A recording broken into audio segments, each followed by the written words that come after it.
In 1806, a man traveled by flatboat down the Kentucky River writing a mysterious code in his journal.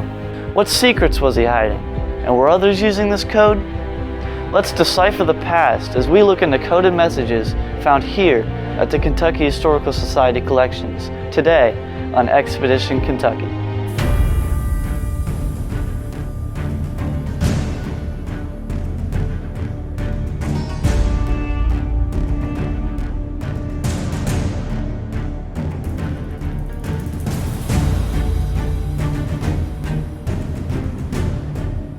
Have you ever wanted to be a spy, write in secret code, or save the world? I recently learned about 2 journals that contain coded messages, and together we'll examine them here at the Kentucky Historical Society. First, let's meet with archivist Casey Castro-Bracho to examine a 200-year-old journal containing coded messages. All right, so I'm going to show you into our archival storage space. Scan in here. And what is this place? So this is where we hold all of our archival materials that patrons can view. So we have lots of different things. We have rare books, we have some manuscript collections, we have some small collections as well. We also have some graphic materials, oral histories, a lot of big flat files, different kinds of maps. Where is the diary or the journal? Do we have that here? Yes, we do. You can take it over to one of our tables and take a look at it. There's a really interesting pouch that came with it. So he started keeping this journal. John G. Stuart worked on a flatboat going down the Kentucky, Ohio, and later Mississippi rivers. Right. So they were moving goods like flour, whiskey, tobacco down the river to New Orleans where they could then be sold at market. So in the journal, I heard there's a little bit of code in there. I was going to ask you about that. What is your assessment on that code? And so it's kind of a type of substitution code, the best we can tell, where you're substituting like one letter for another letter to kind of obscure the message that he really meant behind it. Codes can be used for all sorts of different reasons, but parts of the codes, it looks like he was using them to obscure some obscene material that about some of his journeys. Right. Apparently, John G. wrote about the flatulence of other men on the boat, as well as several lovers and love interests along his journey. What are some other reasons that they would use codes? Yeah, I mean, so, codes have been around for a long time. Sometimes codes would be used during the Revolutionary War to, obfuscate critical information that might have been used by the military or, revolutionaries trying to hide their activities or keep their information safe. How do you guys as historians decipher these codes? This particular journal, since it mentions the code and how they solved it in the 1950s before we acquired it, I'm guessing that whoever did the transcription, potentially the donors might have had some sort of idea of how to break the code, or at least had kind of figured it out. So it seems that John used codes in his diary to maintain privacy of his own personal thoughts. How did coded communications influence historical events in Kentucky, and what role did secrecy play in shaping decisions? There's a lot of conspiracies, and you see a lot of different sort of secrecy around, especially the formation of the state, the Spanish conspiracy. If you're trying to communicate something to other people and you don't want certain people to know what that is, kind of makes sense you would do it in code. Awesome. Well, thank you for your time. Sure. And we'll look forward to seeing you again. Yeah, great. Well, it seems John's secrets were nothing but personal information, but there's still one more journal with coded messages to examine. Next, we'll meet with digital archivist Alyssa Ollier to take a look at different type of code from a different decade.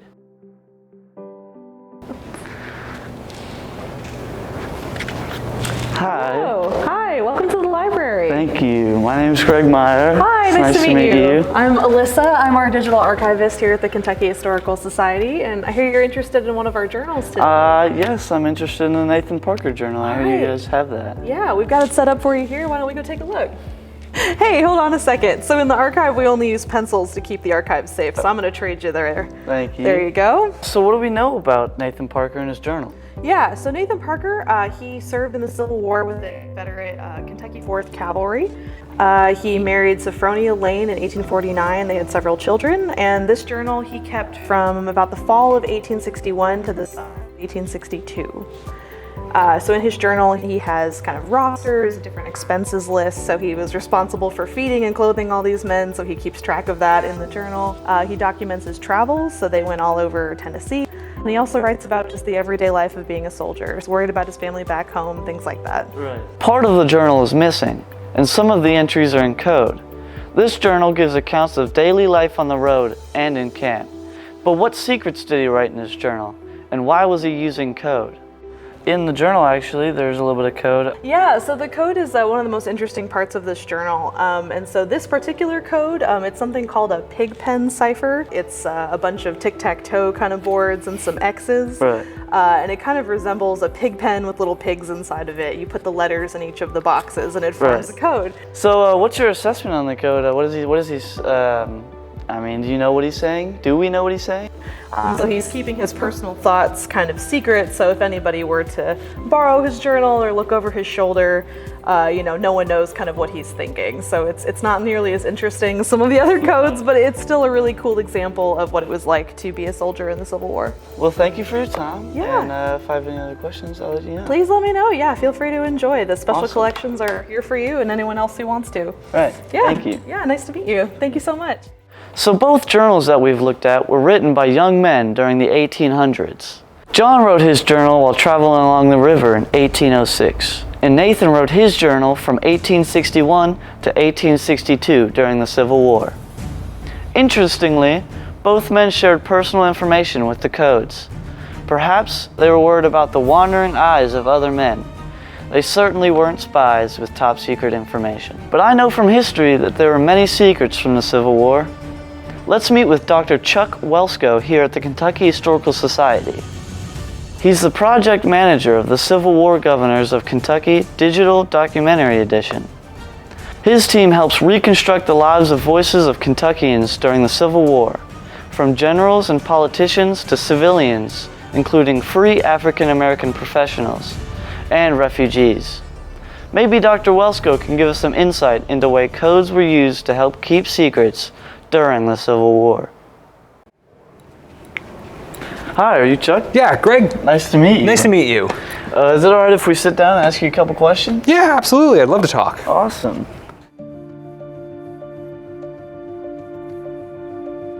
Nowadays we have Google to solve simple ciphers like this one.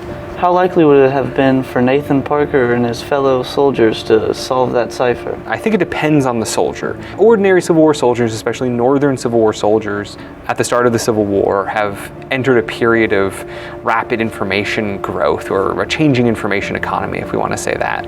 And some of these ciphers, right, aren't terribly creative once you kind of figure out the place where something goes, right? You're just shifting letters around. I think an average soldier would stand an okay chance. You know, it would be a challenge, but you have examples throughout the Civil War of people always breaking codes or figuring those codes out over time. What are some reasons that they would have been using codes during this time period?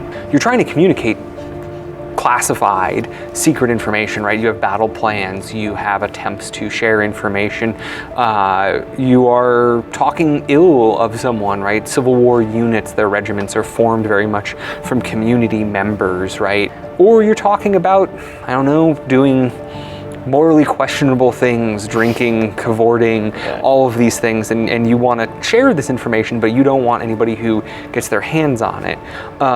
Right, some examples, at the Siege of Vicksburg, there's conflict between Jefferson Davis, John Pemberton, and John Pettus, the governor. Pemberton's commanding Vicksburg, Pettus is the governor of Mississippi, Jefferson Davis is the president of the Confederacy.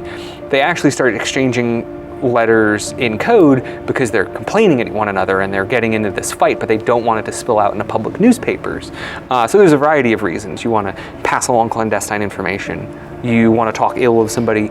You don't want your dirty laundry being aired if it's intercepted by the enemy or by community members. Right. What are some other ways that historians have interpreted codes throughout the years? Generally, they haven't done a lot about the coding and the secret aspects. One example might be the Vigenère cipher. It's a type of cipher. After Abraham Lincoln is killed, assassinated by John Wilkes Booth, there is one of these Vigenère ciphers at in Booth's possession.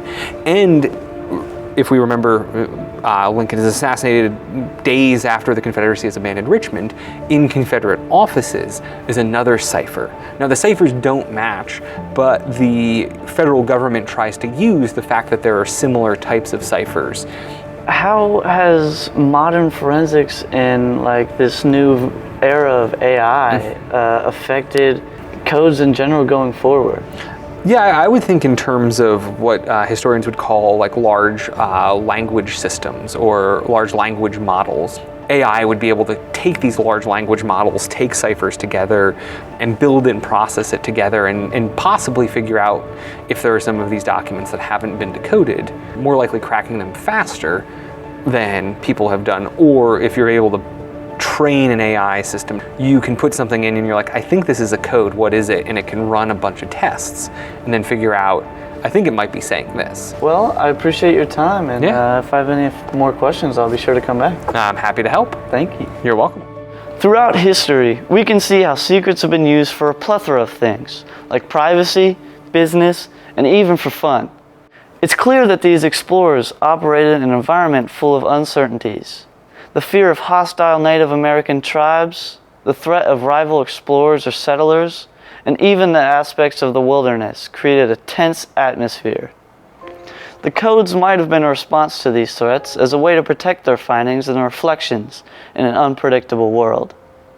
You never know what secrets you'll uncover on Expedition Kentucky.